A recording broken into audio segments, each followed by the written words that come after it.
Hello, and thank you for visiting Movie Flick Recap. My name is Eddie. This time, I'll tell you about the 1994 film Stargate. Spoilers ahead, watch out, and take care. In the year 800, long before the birth of Christ, an alien ship comes into the middle of a small harmelt on Earth. A few hundred years later, archaeologists discover the ruins of a settlement as well as a gigantic disk covered with hieroglyphs at the same site. Professor Langford, who arrives at the Institute with his daughter Catherine, is in charge of the artifact study. She has evolved into an elderly woman after numerous decades. Catherine Langford attends a gathering of science hosts where Professor Daniel Jackson, an unknown speaker, speaks. Catherine invites Jackson to her car and introduces him to a fascinating project involving ancient Egyptian hieroglyphs. When Professor Jackson arrives at the military base, he is presented with a disc that was discovered years before.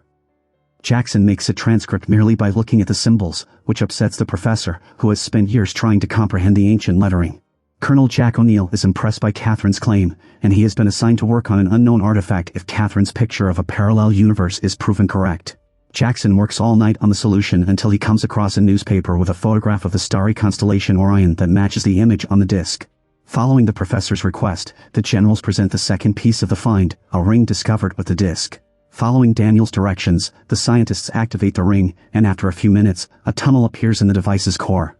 Outside the gate, military personnel are stationed. A probe was launched inside it by the scientists, which should show what's on the other side. The probe is swept in and disappears from view in less than a minute. However, scientists have discovered that it has migrated to the opposite side of the universe. When Jackson discovers that the military plans to terminate the project, he suggests that it be sent through the gate. O'Neill is afraid of the idea after witnessing the strange carcasses. Catherine gives Jackson the pendant, sending him on a perilous quest. The woman feels it will bring good fortune to the boy, and he promises to return alive to return the jewelry. The scientists relaunch the ring and band it together. Colonel O'Neill and his soldiers, as well as Professor Jackson, rush to the scene. Professor Jackson takes a breather at the door. However, as soon as he enters the portal with his face, he is whisked across the cosmos. Following Jack's orders, the men go to the exit, which leads them out into the desert via a gigantic pyramid. Jack instructs the soldiers to collect soil samples as fast as possible so they can return home in an hour. Daniel, on the other hand, says that the gate is damaged and that he has no idea how to repair it. The troops refuse to accept the strange scientist into their ranks, and when he leaves, they throw away his book bag. Professor Jackson discovers tracks in the sand when he picks them up again. At the same time, Colonel O'Neill is secretly developing a rocket capable of repelling an alien invasion if required. After following the traces, Jackson comes across an animal that resembles a large bull. The scientist approaches it, but by the time the team arrives, the bull has caught him with a rope and brought him to a tiny town. Jackson attempts to converse with the indigenous, but they do not understand the guest's language, and they fall to their knees when they spot the pendant around Jackson's neck. The men turn around to see that the chief is being taken on the same boat as them. The company heads to town, where the guests are shown an old shield depicting God Ra's eye. The feast is abruptly interrupted by a siren's call. The colonel wishes to return to the pyramid, but the chief refuses, citing a terrible sandstorm beyond the gates as his reason. The chief prepares a beautiful lunch for the guests, but Jack is more concerned about getting them home. Professor Jackson seeks aid from the chief. When the old man discovers the guest drawing in the sand, he calls a halt to the feast and leads the scientist to his room. Despite the chieftain's and the young beauty's efforts to distract his attention with a massage and a visit, Daniel refuses the girl's services, but he allows her to stay in his chamber and even attempts to establish common ground with her. Despite the difficulty, Jackson discovers that the girl knows a symbol that will lead them home. The surviving men in the pyramid pick up the signal, but the storm has lost contact with O'Neill. At the same moment, strange things begin to happen in the hall, and the guys raise their arms, preparing to meet the unexpected visitors. Soldiers take cover behind columns, but this is worthless when the military is inexplicably shutting down one by one. Unaware of what is going on at the bottom, O'Neill smokes calmly in his chamber, explaining to a local youth what a lighter is. The youngster reaches for the rifle as well, but Jack yells at him and pulls out the gun, remembering his son's death as a result of accidentally pulling the gun. Sherry, a Jackson acquaintance, leads the scholar into a dusty dungeon, where the professor discovers various hieroglyphics on the walls while listening to his friend pronounce their names correctly. Colonel O'Neill becomes anxious after the connection to the camp is lost and Jackson goes missing. The colonel enlists the help of local kids, and with their help, he locates the professor in the dungeon.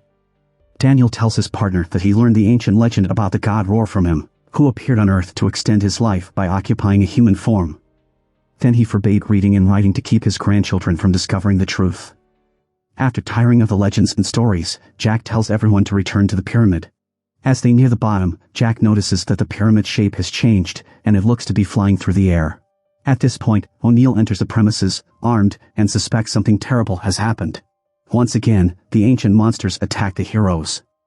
Daniel can avoid Jack. The Colonel travels to the rocket to destroy the ring and keep the aliens at bay. However, the safe is empty, and the boys are under attack. The hostages are led to the royal room, where they kneel in front of a throne from which the deity Roar descends. He shows Jack a rocket and says he'll punish the Colonel for attempting to destroy the world. Jack attempts to retaliate, but nothing comes out of his mouth. He collapses on the floor, and the King's guards attempt to murder him. While dealing with the Professor, the main villain orders the Colonel to the dungeon. The youngsters who had been following Jack the entire time remain outside, inspecting the military's armaments and supplies. Recognizing that the alien ships were en route to destroy their village and all of its inhabitants, the boys drop their work and rush to help. It was, however, too late. Daniel opened his eyes to find himself within a sarcophagus. The extraterrestrial in human form discloses to the scientist that he likes to observe people. Despite this, he intends to launch a nuclear missile back into human land, boosting its potency with a mineral that will magnify the explosion by a factor of 100. When Sherry discovers Roar's plans, he informs the teenagers in his community about the alien mythology and encourages them to refuse to stay slaves. The square attracts the entire town. The executioner hands Jackson a spear and orders him to kill O'Neill and his men. Shori, a member of the audience, orders Daniel to attack the monarch. As the environment grows chaotic, the group can flee the alien gunfire. Jack must notify his friends about the device he planted near the gate, which Roar plans to detonate in their world. Roar, on the other hand, has a different strategy and is planning an attack to get rid of the rebellious soldiers and punish the guards who let the inmates escape. The villain publicly murders one of the tribesmen while washing them. Jackson learns that the girl lied to everyone and that he is now her husband. Daniel eventually finds the missing component and notifies his friends that they are free to depart. But first, the gang journeys downtown to free the locals from the dictator and his minions. The elder attempts to talk them out of it, knowing that it will generate further problems for his people. However, Jackson demonstrates to the chief that ordinary people can be found behind the iron masks. When Roar sees a caravan carrying minerals, he orders that the explosives be delivered to the gate. When the slaves enter, they bravely remove their hoods, revealing that Jack's army is hiding beneath the villains, fighting back with planes and exploiting the fact that the entire military is outside. Roar orders that the bomb be sent to Earth immediately, but Jack outruns him. He activates the device and instructs Daniel to return home and destroy the gate while he remains in this realm and smashes the portal. Because Sherry is injured and Jackson is about to flee, the scientist decides to save his friend by embracing her. He enters Roar's elevator in order to heal the girl trapped inside a magical sarcophagus. Jack is on his own to deal with the adversaries while guarding the portal. Meanwhile, a fight breaks out outside, and one of the locals is killed before he can reach cover and help the other guys. Daniel is unable to flee unnoticed because Jack's warriors distract the crooks, and he falls into Roar's clutches. In an unexpected twist of fate, the professor summons a magical elevator in time to save his sweetheart and defeat the warrior who had threatened Jack. Unfortunately, Jack's attempt to disarm the device fails, and an explosion occurs.